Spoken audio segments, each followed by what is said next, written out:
Kamusta, Capricorn? Welcome to Like a Tarot. Gamit ang mystical cards, alamin natin kung ano ang message para sa iyo. Angels and guides, please guide us. Ano ang reading para sa mga Capricorn?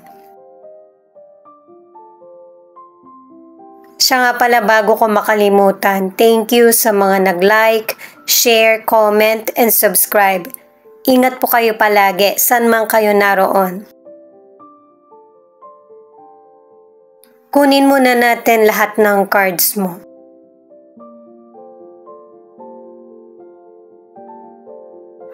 Itong unang card, isa lang ibig sabihin nito, napaka-meaningful. Maniwala ka sa imposible, na para makamit ang dreams, or ito yung maging dahilan para may matuklasan ka pa para sa sarili mo.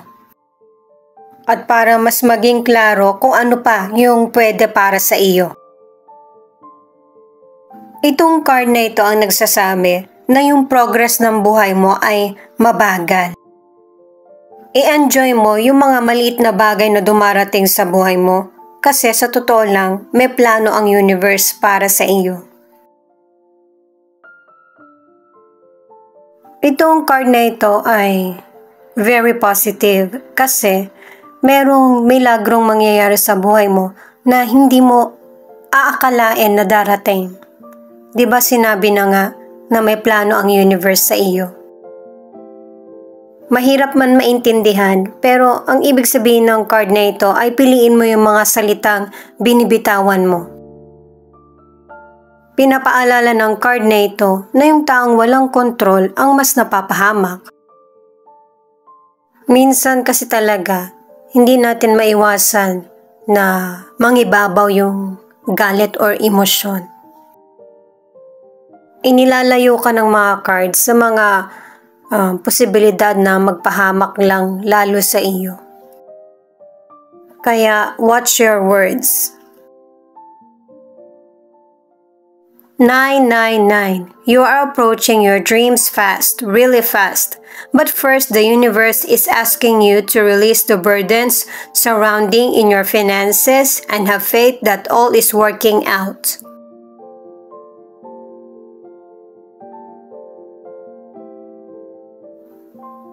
One seven tells you to be strong and not let minor setbacks stop you from what you want to achieve.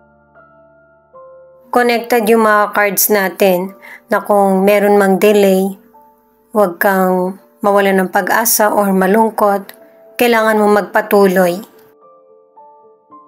At gawing makatotohanan yung mga pinapangarap. Alamin natin kung ano ang situation mo, ang situation ng person mo, ang sitwasyon ng relationship. Para sa mga bagong viewers, ang reading na ito ay timeless reading, general reading at guide po lamang kaya hindi po magre-resonate sa lahat. Kunin mo lang yung akma sa sitwasyon mo at kung kailan mo napanood ang reading na ito, yon ang start ng 1 week reading para sa'yo.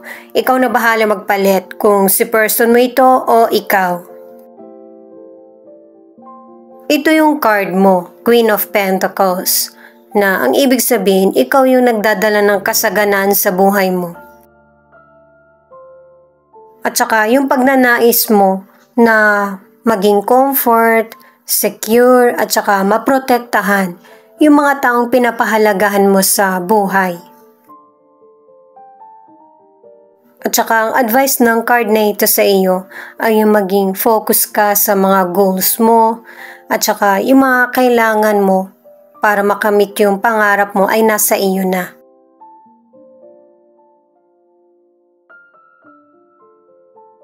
At saka napapangalagaan mo din yung physical appearance mo, health, relationship, at saka spiritual. Ito pa yung ibang cards mo.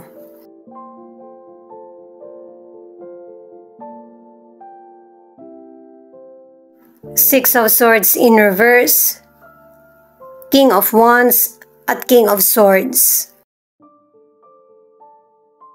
Sa cards mo na ito ipinapakita na ang ilan sa inyo nagkakaroon ng delay sa buhay mo or situation. Pwedeng person mo ito or family. Kaya pala pinag-iingat ka sa binibitawang salita. Merong person kasi na kapag kinakausap ka, walang pakundangan sa kung ano yung gustong sabihin. Marami kang pangarap pero nade-delay dahil na rin sa iba't ibang opinion ng iba. Pero magdesisyon ka para sa sarili mo. Sa career, ang ilan sa inyo nade-delay yung trabaho mo kasi meron kang katrabaho na hindi maasahan. Sa career or negosyo, ang advice ng cards ay pag-isipan mong mabuti yung mga decisions mo. Kung hindi ka sure sa mga binabalak mo or sariling plano, humingi ka ng advice sa mature na person na mas makakatulong para magkaroon ng improvement or development yung career or negosyo. Makakatulong din yung pagre-research kung ano yung mas epektibo. Pasensya na guys, nahulog Madulas kasi to. Para sa mga single, ang advice ng mga cards, huwag kang magmadali na makahanap ng bagong karelasyon.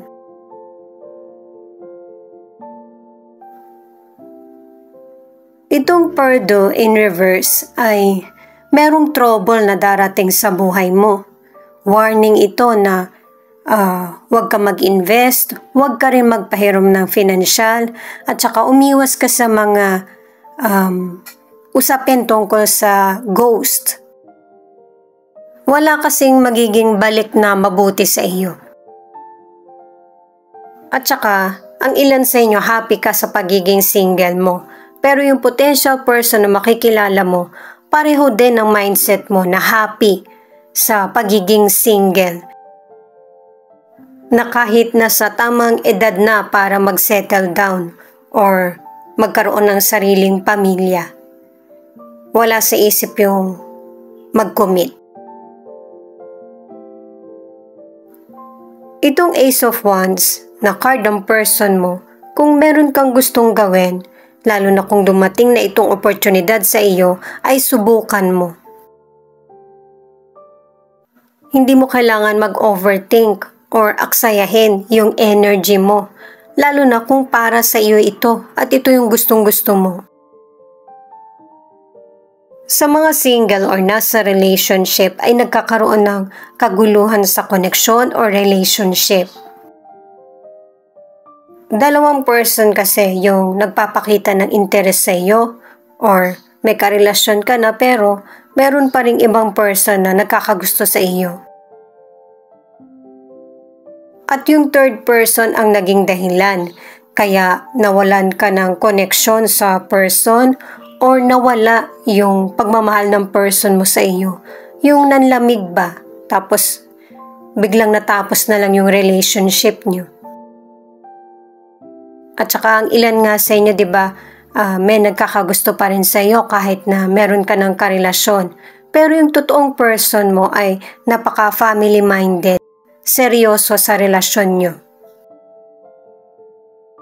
Ang card ng person mo ay 7 of Wands, 5 of Wands in reverse, at the Star.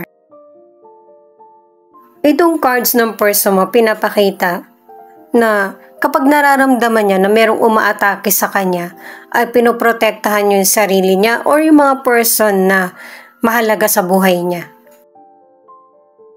Iniisip ng person na ito kung paano masosolusyonan yung mga problems. Pero para sa ilan, iwasan na magkaroon ng sisihan at saka yung mabilis uminit yung ulo. Iwasan yun. Kasi base sa mga cards na ito, yung problems mo ay magkakaroon ng solusyon at magiging kalma din kung ano man yung sitwasyon na kinakaharap. Iniiwas ka ng cards para sa posibleng drama or mahirap na sitwasyon na pwedeng mangyari. Ang ilan sa inyo sa financial, iniisip mo na yung future mo or future ng family. kaya nagtitipid ang ilan sa inyo. Kasabay pa niyan, yung mga money issues na kailangan makontrol. Kasi ito lang yung paraan para unti-unting magkaroon ng positive na direksyon yung financial na meron or magkakaroon ka. Sa mga single, ang ilan sa inyo, meron kang potential person na nagugustuhan pero hinahayaan mo lang yung feeling na ito. Kasi mas nangingibabaw pa din yung negative experience mo sa nakaraan. At saka nakadalawang cards ka na rin na hindi ka pa kasi talaga ready para magkaroon ng bagong karelasyon. Itong Fehu in reverse ay patungkol sa material na hindi maganda yung pasok ng financial sa iyo, sa investment man or financial decision. Pero paalala din to na yung problems mo ay temporary lang, anuman ito. At saka anuman ang problema na kinakaharap, huwag mong dalhin sa bahay nyo or sa relasyon. Sa kapwa mo man or sa person. Kasi guys, base na rin sa mga cards, may mga challenges na darating sa relasyon nyo ng person mo. Pero kailangan nyo ipaglaban ang relasyon. Dalawang cards na rin yung nagsasabi na iwasang magsisihan. Itong Ten of Pentacles ay pinapayuhan ka na sa relasyon kasi card ito ng relationship eh. Kailangan maging mapagbigay at saka understanding. Alagaan mo yung mga taong nagmamalasakit sa iyo or family. Kasi unconditional yung pagmamahal sa iyo. May financial ka man or wala. Andyan sila para sa iyo. Ang ilan na nasa relationship, huhupa na yung problema na kinakaharap nyo ng person mo. Nakadalawang cards ka na. Kasi pareho na kayong kalma ng person mo. Yung relationship nyo ay magpo-progress. Mas lalong lalalim at saka yung bang aayusin nyo ulit kung ano man yung dapat harapin or ayusin sa relasyon. Magkakaroon na ng healing at saka meron ng future ang relationship nyo. Ito yung cards para sa relationship, the World in reverse, Nine of Swords at saka the Death.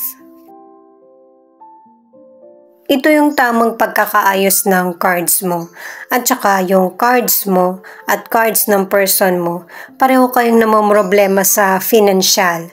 Kasi pinakita na sa mga naunang cards mo na ang ilan sa inyo kaya may problema sa financial kasi naloko o kaya nanakawan. Ang ilan naman sa inyo meron ka kasing bad habit kaya doon napupunta yung financial. Ito yung ilan sa nagiging problema sa relasyon o kaya sa personal mong buhay. Kaya ang ilan sa inyo sa kalusugan, nagkaroon ng depression sa sobrang pag-aalala or kakaisip. Huwag mong saktan yung sarili mo. Pangalagaan mo ito kasi nandito yung death card na ang ibig sabihin ay merong katapusan. Itong mga nangyayari sa buhay mo na mga hadlang or trials.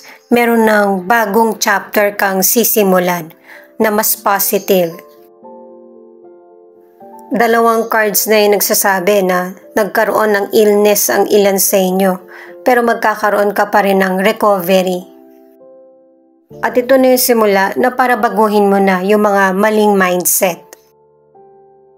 Sa mga single, nalagpasan ka ng magandang pagkakataon dahil na rin sa na-focus ka sa mga negative issues sa nakaraan. Kaya ngayon, ikaw yung dapat kumilos para magkaroon ka ng love life. Hindi mo dapat hintayin. Single ka man or nasa relationship, mas i-welcome mo yung transformation na mangyayari sa buhay mo. Lalo na't ang ilan na nasa relationship, nafo-focus ka sa negative na hindi nakakatulong sa personal mong buhay. Naka-3 cards ka na para sa solution. Ito swellow ang pangalawa sa nagpapatunay na magkakaroon na ng pabor na kapalaran sa iyo. May hustisya at saka magiging confident ka na. At yung mga nahinto na pagkakataon ay matutuloy na, lalo na kung nagpaplano kang mag-abroad or magpalit ng trabaho.